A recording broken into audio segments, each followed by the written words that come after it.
Hey guys, this is Captain Adam Baum. We started up a YouTube channel, so it's our first catch and cook. This fish here is a piece of striper. This is filet off one we caught yesterday. Had an amazing trip. The link to that video is in our description. So what we're gonna do first, we're gonna take this fish here, we're gonna show you how to properly trim it up. See a lot of people cooking fish that's still not prepared properly. All right, first thing we're gonna do, we're gonna take this nice piece of fish, we're gonna trim this up. When you get these guys in the boat, really the first thing you want to do is bleed them out. So we generally do that. You take a knife, just cut them under the throat. That really makes for a nice clean fillet. That's why you can see this one doesn't really have any blood or anything still remaining in it. We do have, there's a couple scales and what have you. So you really want to take just a couple paper towels and wipe this down as best you can. We try to avoid fresh water on fish for the most part. You can give them a quick rinse before you start cooking them. But I generally prefer just to wipe them down. So once you get it all wiped down, what you want to do first is you get all this rib and sinew on here. Try to take as much of that off as possible. You can discard this. I mean, some people will cook it, they'll go eat around the bones. You give it to your dog, which is probably what we'll do here. She really likes this kind of stuff, so we'll keep that aside. All fish, stripers included, have a line of what they call pin bones that are run right down the lateral line here. So you can take these out by doing a cut along there and then right down the other side of the pin line there. Take this up and then snip that off. Again, you could use that as a pet treat, or if you wanted to, you could eat that, but it's very gamey. It's got a lot of the bloodline in it. If you turn the fillet over, got a little bit of skin left here. We're gonna take that off. Just like that. And then this bloodline here, you can keep that on there if you don't mind a gamey, fishy flavor. In general, I try to remove as much of that as possible. So what I'll do is I'll just cut down the one side of the lateral line. It'll leave you with that nice loin. And then you can take the other side of the lateral line here, cut that off, that removes that. And then take your two tenderloins that you have here, try to prop them up like this, and just run your knife down the backside of this bloodline as best you can, and keep trimming away at that. You can remove most of that, and your fish, the striper, will have no real gamey flavor whatsoever. So just try to take as much of that off as possible. So you can see we trimmed this all up. There's really very little of the bloodline left. We got that, we got our pile of trimmings here. Like I said, I got Ellie sitting here. She really likes this stuff. Can you give a high five? High five? Come on, come on. That's close enough. There you go, buddy. So what we're gonna make tonight with these nice, beautiful pieces of striper, we're gonna do striper cakes. Key to making good striper cakes is you wanna cut this up, diced really finely. That way, as you're frying them, the meat has a chance to cook for the outside burns. So in order to do that, we'll just cut really small strips of this fillet.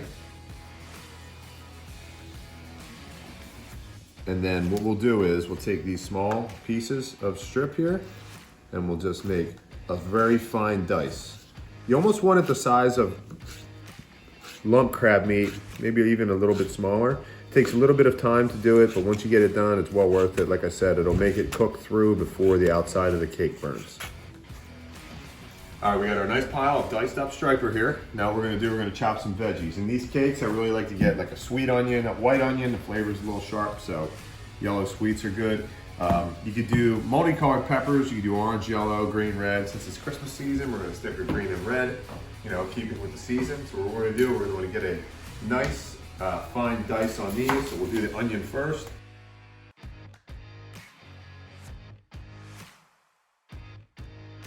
So we got our onion diced up nice and fine. Now we're gonna do the peppers here.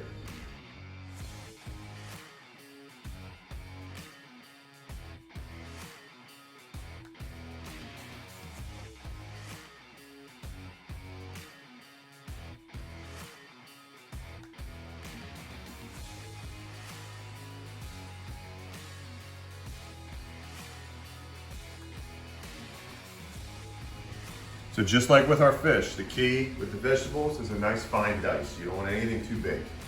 All right, so next what we're gonna do, we're gonna take our fish, We're gonna put it in this bowl here. You want everything in a nice big bowl so you can mix everything up good. Get your seasonings together. So for these, I mean, you can do a variety of things. I really like to do salt and pepper. We already have onion in there fresh. We don't have any garlic on hand, so we're gonna use granulated garlic, which is fine. And then some of this Holy Voodoo seasoning from Meat Church. It's awesome on fish, chicken, all kinds of stuff. So we're gonna add some of that in. So let's start with our pepper here. Don't be afraid. You're seasoning several cakes, so don't be afraid to add some seasonings in there. You got some pepper, salt, and I mean, you can measure stuff out, but I generally just use my eye. You got some garlic. You can go too crazy with granulated garlic. It's really strong, so it'll overpower everything. This stuff here is awesome, so you can be fairly liberal with that. So what we did here, we got all our seasonings on our fish. I'm gonna toss all this together real quick. You guys are noticing I wear these nitrile gloves just to prevent me from having to wash my hands every 5 seconds. They come in handy.